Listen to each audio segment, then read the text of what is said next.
Hi there, I'm Millie Sipka, and this is the Apatros Review. Now in this episode we take a look at a certain 1927 silent science fiction film called Metropolis, directed by Fritz Lang. Yeah, you probably heard of it. Of course every science fiction fan has. Now this is a German film, and it was theatrical. It premiered in Germany on the 10th of January 1927, then in the US on the 6th of March 1927, then in the UK on the 26th of September 1927, then in Australia, in Melbourne on the 7th of April 1928, and then in Sydney on the 14th of April 1928. It was directed by Fritz Lang, and written by him and Thea von Harbo, who was his wife at the time, and produced by Erich Plummer. Also Karl Freund did the photography. Now for the cast, and apologies if I get these names wrong: Gustav Froelich, Brigitte Helm, Alfred Abel, and Rudolf Kleinrog. Also Fritz Rasp, Theodor Loos, and Heinrich George. Now this review is of the standing public domain version prints that have been around for decades. I should also mention that some American prints have been recopyrighted, which should expire at the start of 2023, and I will do a review of the restored 2010 print sometime in the future. I used two different prints for this review: 1989 Virgin Video VHS print, which you can hear the music in the background, and 2007 flashback DVD print. Both have completely different music tracks, but I'm not going to cover the music for my review as it's entirely irrelevant. Now for the story.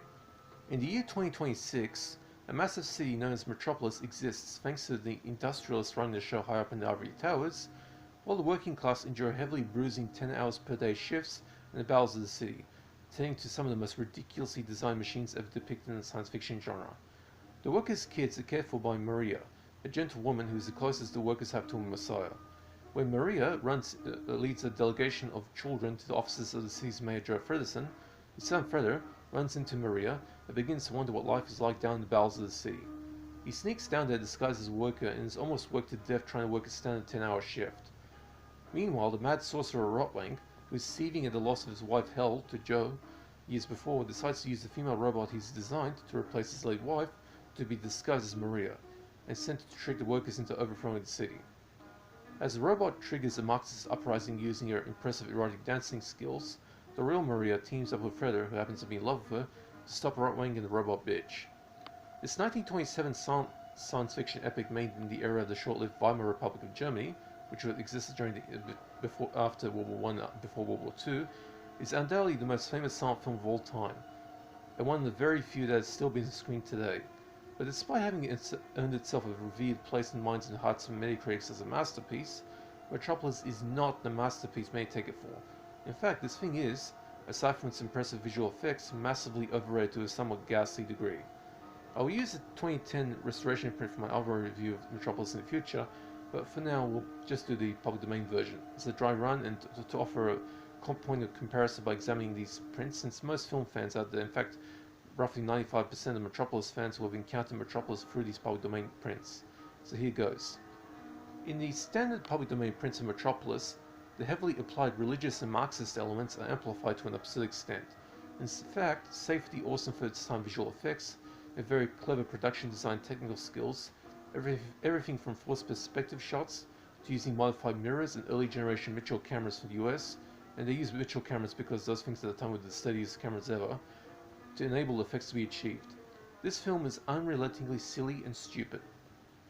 Fritz Lang actually also said the same thing about that years later. Some of the gaping plot holes are explained to a certain extent in the 2010 restoration, but in these public domain prints, everything exists in a narrative vacuum. The biggest problem with the movie is the heavily left-wing politics that seem to enshrine the idea of having workers over for the city by using a woman who seems to pass for a union rep to plead their case being replaced by a female robot that triggers the workers using their slick erotic dancing routines, which still stay very sexy to this day. And the whole notion of the mediator between the head and the hand as the heart is something so old school flowery no trade unionist would be caught dead using for a protest chant. And I've seen trade unionists here in my home country of Australia do all sorts of underhanded things, like, to name one example, use their own children in an anti-police social media post. The set design, while impressive, sometimes makes no sense, at least in the public domain prints. The Tower of Babel scene doesn't have any value to the story, while the machines that run the city exist in a logic vacuum. You explain to me how a clock that needs its hands arranged in random locations works in running a city. The script was based on a novel written by a supporter of the German nationalists, which is no wonder since Mr. H and himself and Goebbels loved the film so much, and you can see the nasty vibes coming across from a long way. Even Lang himself hated the film years later. Like I said, he called it silly and stupid, and with the sole exception of the impressive effects, there is no reason an intelligent conservative viewer should watch it today, unless you're studying it or simply love the effects. But if you like it, I'm not going to knock you for it.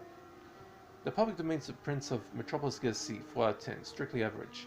Only thanks to the effects does this stay away from the D spectrum section of my grading ladder, and my advice is to go for the 2010 restoration print where possible. At least the restoration print explains most of the plot holes. Now for gore and nudity. No gore, but the robot Maria dances an erotic dance routine nothing but skirt and nipple pasties.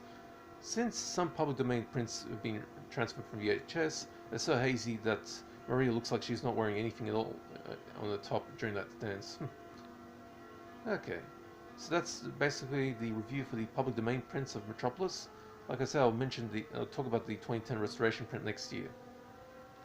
Hope you guys are staying safe, take it easy, and that's it for this review. Oh, I should point out that I don't do requests, but if you have any questions about DVDs or about film in general, just hit me up in the comment section, I'll be happy to answer. Hope you guys are staying safe, and that's it.